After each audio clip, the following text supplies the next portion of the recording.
प्रभु यीशु मसीह के नाम में आप सबको सलाम। एक सबसे कॉमन क्वेश्चन जो पूछा जाता है वो ये है कि अगर यीशु को लिखना पढ़ना आता था तो उसने पर्सनली हमारे लिए कुछ क्यों नहीं लिख छोड़ा। But according too early Christian church historians, Jesus ने एक लेटर लिखा था जिसकी फाइनली अब पुष्टि हो चुकी है।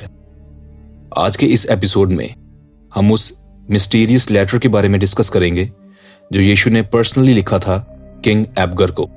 इसके बारे में हमें यूसेबियस के थ्रू जानने को मिला है, जिसने इसकी खोज एडेसा के आर्कीव्स में की है। इस राजा को किंग एबगर वी और किंग एबगर द ब्लैक भी कहा जाता है। ये राजा एडेसा किंगडम को रूल करता था, जो कि साउथ ईस्टर्न टर्की की तरफ स्थित है, जहां पे बहुत से रोमन और पर्शियन लोग रहते थे। इस राजा के बारे में कहा जाता है कि यह पहला राजा था जो क्रिश्चियनिटी में कन्वर्ट हुआ था। एक बार यह राजा बहुत बीमार हो गया। Some scholars say that it was a severe skin disease. एक ऐसी चमड़ी की बीमारी, चमड़ी का रोग उसे हो गया था जिससे कोई भी लोकल फिजिशियन, कोई लोकल हकीम या वैद्य उसे राहत नहीं दिलवा पा रहा था। इसी दौरान किंग एबगर ने जीसस के बारे में सुना, जो उस वक्त as a healer, as a redeemer के रूप में फेमस हो रहा था। और जीसस की ये लोकप्रियता जूडिया की सीमा से बाहर निकल चुकी थी।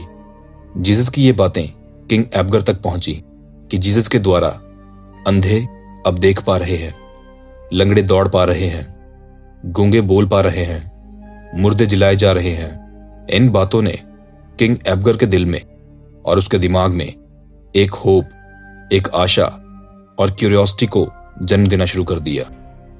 किंग एबगर ने सोचा कि अगर ये सब कहानियां सच्ची हैं तो जीसस ना सिर्फ उसकी हेल्थ के लिए रेमेडी दे सकता है, बल्कि उसकी पॉलिटिकल नीड्स के लिए भी उसे गाइडेंस दे सकता है। अपने दर्द और होप में किंग एबगर ने यीशु को एक लेटर भेज दिया जो कि असीरियन लैंग्वेज में था। इस लेटर में उसने लिखा, मैंने आपके और आपके द्वारा किए गए सभी आश्चर्य कर्मों के बारे में सुना है, और इस सब के बाद मुझे यही प्रतीत होता है कि या तो आप कोई देवता या परमेश्वर हैं जो धरती पे उतर आए हैं, या परमेश्वर के पुत्र हैं जो ये सब कर रहे हैं। इसीलिए मैं ये पत्र आपको लिख रहा हूं और आपसे अनुग्रह करता हूं कि आप मेरे पास आने का कष्ट करें और मुझे मेरी बीमारी से आजाद करें। मैंने सुना है कि आप बिना किसी औषधियों और जड़ी बूटियों के इलाज करते हैं, और गूंगे बोलते हैं, लंगड़े चलते हैं, अंधे देखते हैं और मुर्दे जलाए जाते हैं। मैंने ये भी सुना है कि यहूदी आपके खिलाफ युक्तियां बना रहे हैं और आपको परेशान कर रहे हैं और आपको नुकसान पहुंचाने की कोशिश कर रहे हैं। मेरा राज्य छोटा है, लेकिन वह अच्छा है, शांति में है और हम दोनों के रहने के लिए पर्याप्त है। जैसा कि आप देख सकते हैं कि इस लेटर में किंग एबगर यीशु के लिए डीप रिस्पेक्ट शो कर रहा है। यीशु को न सिर्फ एक हीलर बल्कि एज अ सेवियर भी वह इज्जत दे रहा है, जो आश्चर्य कर्म परफॉर्म करता है, और वो भी बिना दवाइयों और जड़ी बूटियों के।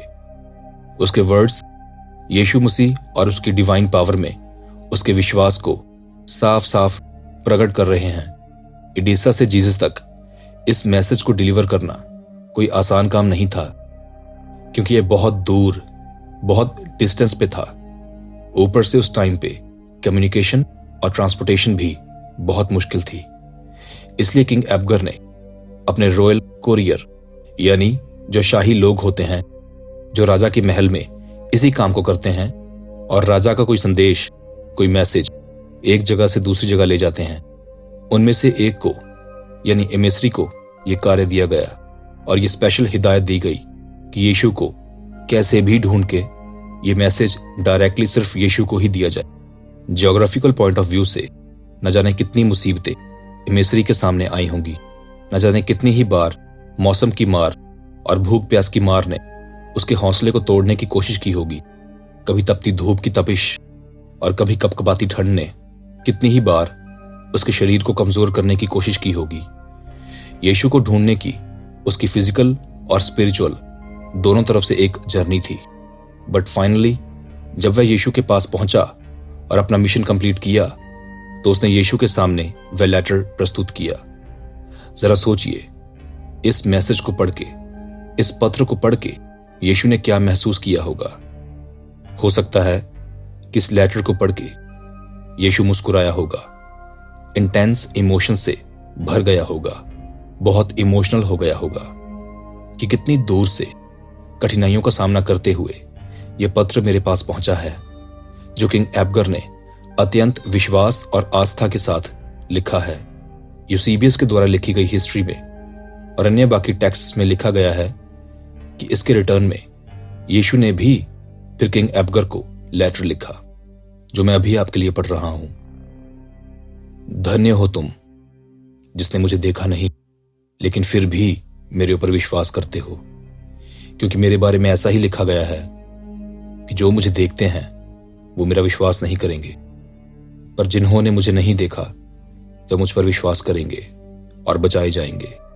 पर जैसा कि तुमने मुझे अपने पास आने का अनुग्रह किया है, तो मैं बता दूं कि मेरे लिए यह जरूरी है कि मैं पहले यहां अपने सारे काम पूरे करूं जिसके लिए मुझे यहां भेजा गया है, और इस सब के बाद जब मैं वापस अपने पिता के पास स्वर्ग में जाऊंगा तो मैं अपने एक दूत को तुम्हारे पास भेजूंगा कि वह आए और तुम्हें चंगाई प्रदान करे। जैसा कि आप देख सकते हैं कि यीशु ने उसके विश्वास को एक्नॉलेज करते हुए बहुत खूबसूरत और रिस्पेक्टफुल तरीके से उसके विश्वास को ऑनर दिया।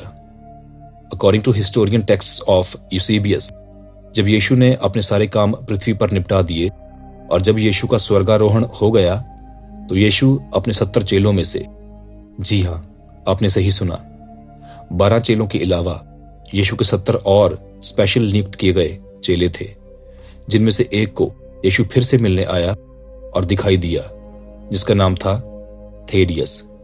यीशु ने उससे कहा कि हे मेरे दास, मैं तुझे एक काम सौंपने आया हूं, और उसे किंग एबगर का नाम और पता बताते हुए उसके पास जाने को कहा। यीशु ने एक कपड़े से अपना चेहरा पोंछा और उस कपड़े पर यीशु का चेहरा छप गया। यीशु ने थेडियस से कहा कि जाकर उसे इस कपड़े को देना। थेडियस ने ऐसा ही किया, और जब राजा ने उस कपड़े को देखा तो उसे महसूस हुआ कि इस कपड़े में यीशु मसीह का ऑरा और रहस्यमयी अलौकिक सुपरनेचुरल पावर है। उस कपड़े पर यीशु मसीह का चेहरा देखते ही वह राजा उठकर खड़ा हो गया और ये ऐलान कर दिया कि आज से मैं भी यीशु का फॉलोअर हूं। इसलिए ऐसी मान्यता है कि पहला राजा जो क्रिश्चियनिटी में कन्वर्ट हुआ था वो किंग एबगर ही था। जैसा कि आज की डेट में कहा जाता है कि पिछड़ी जाति के लोग और गरीब लोग ही क्रिश्चियनिटी में कन्वर्ट होते हैं, लेकिन ऐसा नहीं है। बड़े बड़े राजा महाराजा भी क्रिश्चियनिटी में कन्वर्ट हुए हैं। राजा एबगर तो है ही, लेकिन राजा कॉन्स्टेंटीन का भी नाम आपने जरूर सुना होगा, जिसने क्रिश्चियनिटी को पूरे जोरों शोरों से बढ़ाया था। यीशु मसीह ने किंग एबगर से जो वादा किया वो वादा उसने निभाया, जैसा कि यहोशू की किताब चैप्टर 23 और वर्ष 14 में लिखा है कि जितनी भलाई की बातें हमारे परमेश्वर यहोवा ने हमारे विषय में कही, उनमें से एक भी बिना पूरी हुई नहीं रही। वे सब की सब तुम पर घट गई हैं, उनमें से एक भी बिना पूरी हुए नहीं रही।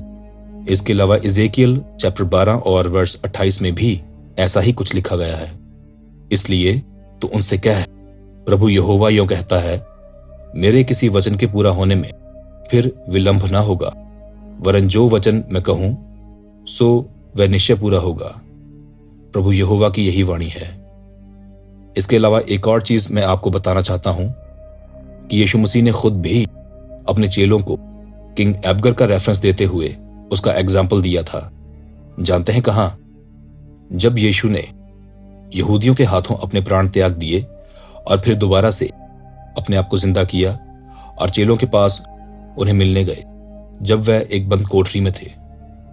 यूहन्ना की पुस्तक चैप्टर 20 और वर्ष 26 से 29 तक। 8 दिन के बाद उसके चेले फिर घर के भीतर थे और थोमा उनके साथ था और द्वार बंद थे। तब यीशु ने आकर और बीच में खड़ा होकर कहा, तुम्हें शांति मिले। तब उसने थोमा से कहा, अपनी उंगली यहां लाकर मेरे हाथों को देख और अपना हाथ लाकर मेरे पंजर में डाल और अविश्वासी नहीं परंतु विश्वासी हो। ये सुन थोमा ने उत्तर दिया, हे मेरे प्रभु, हे मेरे परमेश्वर। यीशु ने उससे कहा, तूने तो मुझे देखकर विश्वास किया है, धन्य वे हैं जिन्होंने बिना देखे विश्वास किया। यहां यीशु किसकी बात कर रहा है? निसंदेह किंग एबगर की, क्योंकि हम देख सकते हैं कि सेम इसी शब्दावली में यीशु ने किंग एबगर को भी लिखा था कि धन्य है तू जिसने मुझे देखा नहीं फिर भी मुझ पर विश्वास करता है। अब कुछ लोग इस पर सवाल उठाते हैं कि यह सब फेक हो सकता है, क्योंकि यीशु तो हिब्रू और अरामिक भाषा बोलता था, लेकिन किंग एबगर असीरियन भाषा बोलता था, तो इसलिए उसने असीरियन भाषा में ही यीशु को पत्र लिखा होगा। फिर यीशु ने उसकी बातों को कैसे समझा और कैसे उसकी बातों का जवाब दिया? तो इसके जवाब में मैं कहता हूं कि हो सकता है कि यीशु को असीरियन भाषा भी आती हो, या फिर हो सकता है कि उस शाही मैसेंजर ने यीशु के लिए उस लेटर को ट्रांसलेट किया हो और ट्रांसलेट करके उसने वह लेटर यीशु को पढ़ के सुनाया हो। लेकिन इन सब के ऊपर एक बात कहूं वह यीशु है जो बिना कहे ही बातों को जान लेता है। ऑलराइट, तो आज की वीडियो में सिर्फ इतना ही। मैं आशा करता हूं कि आज आपको जरूर कुछ नया सीखने को मिला होगा। अगर आप मेरे चैनल पर पहली बार आए हैं तो प्लीज नीचे दिए गए लाल रंग के सब्सक्राइब के बटन पर क्लिक कर दीजिए और साथ वाले बेल आइकन को भी प्रेस कर दीजिए, ताकि जब भी मैं कोई नई वीडियो अपलोड करूं तो उसका नोटिफिकेशन आपके फोन में तुरंत पहुंच जाए। प्रभु यीशु मसीह के नाम में आप सब पर सलामती हो, ऐसी मैं आशा करता हूं। आमीन।